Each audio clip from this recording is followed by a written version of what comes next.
So, I have a question for all of you guys. What are these games? No way to know, is there? Because these don't have end labels on them. What are end labels? Well, they're these.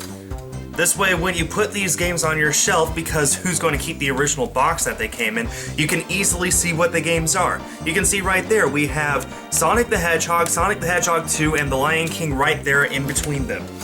Let's take a look at another 4 games. These are completely different games than these. You put them on top of each other on the shelf, you're never going to know what they are because they don't have end labels. You'd have to take them off of your shelf and one by one see, oh, Hey You Pikachu, we got The Legend of Zelda, Ocarina of Time, Star Wars Episode 1 Racer, Powerpuff Girls, Chemical Extraction. We have all these Nintendo 64 games and they don't have end labels. It's completely stupid. Nintendo's not the only company who did this, but the thing is they did end labels before the N64. NES, Super NES, all those games had end labels. Even Virtual Boy had end labels. And yet here we have Excitebike 64, here we have Star Wars Shadows of the Empire, we have The World Is Not Enough, which is a blue cartridge, but it doesn't have end labels. You can't see from the top what it is. What if you have 2 blue cartridges? All of a sudden you're going to have to pick them up every single time to see which one is which. It's completely stupid. So what do you do with that? Do you just leave them on the shelf and just keep taking them out one by one until you see the game that you want to play? Do you sort them alphabetically on the shelf and just have to deal with the same problem anyway, just not for as long? Or do you come up with an alternative? And that's what this video is all about. It turns out there are quite a few people out there who have made fan-made end labels for the Nintendo 64. Would you look at these? So this is a label for every single game released on the Nintendo 64. We got 6 full pages and half of a 7th. This covers every single of the 296 games released in North America. And then on the final page here, we even have some extra labels for those cartridges that have more than one color on them. You can easily see here that we have both The Legend of Zelda, Ocarina of Time, and Majora's Mask up there, and then both of them again down there for where we have cartridges that are the gray or gold variants of Ocarina of Time, or the hollow, non-hollow variants of Majora's Mask. This is 308 labels between all of these pages for every single game that you can get in North America, and these are what a lot of collectors go after as a way of being able to see what the game is that you pick up off your shelf. The great thing about these particular labels is that you can probably tell, I don't know how well, but these labels actually go all the way from one indentation to the other on the top of the cartridge. There are quite a few labels that don't go all the way. Like I said, there's just so many people who make these.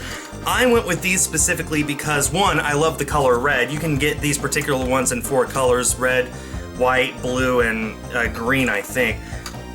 I love the color red as the top of my end labels, and they go all the way across the top. So I'm going to take one off right now and demonstrate what that looks like. I'm going to take off the Majora's Mask, or I'm sorry, the Ocarina of Time end label, as you can see right there. Then I'm going to put it so that when you look at it from the top, the text goes towards the front. So I'm going to do this real quick, and when it's done, I'll show you what it looks like. 3 days later. So I have it on there now. As you can see, this is The Legend of Zelda, Ocarina of Time, the gray cartridge. And on the top, it says right there, Legend of Zelda, Ocarina of Time. And all of these labels are completely uniform with each other, which means it just helps to make it look so nice, because they're all the exact same shape and size. The Nintendo 64 label or logo is in the correct spot, kind of getting the light right there. And then inside there is the name of the game. And the great thing about these is they're actually vinyl, not stickers, so if you put it on crooked and you need to readjust it, you just peel it off and you can put it back on however you want, which is absolutely awesome. 1 eternity later. So now not only do my Sega Genesis games have end labels, but now also my N64 games have end labels. Now at a quick glance I can see we have F1 World Grand Prix, we have The World Is Not Enough 007, we have Ocarina of Time, and we have NASCAR 99. All 9 of the games that I currently own on the N64 now have in labels on them, and the great thing about this is now I have a list of games that I still need. So I think I ended up taking at least one label off of every single sheet here. This sheet is a good example where I took 3 off. So as you can see here, I now have those 3 games and I'm just missing these other, what is this, 45? So if you're going after a complete collection, not only does this help you get your in labels, but you also get an easily accessible list of all the games you're missing, which is great for a collector. It's great for anybody who plays N64 games, who has N64 games. This was just an incredibly good, efficient way of sorting out your collection. I highly recommend it.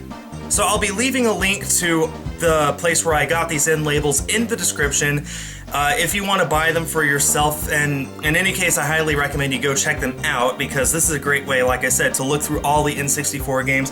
It's a great way to sort through your collection, and honestly, this is absolutely awesome. I'm very glad I got these.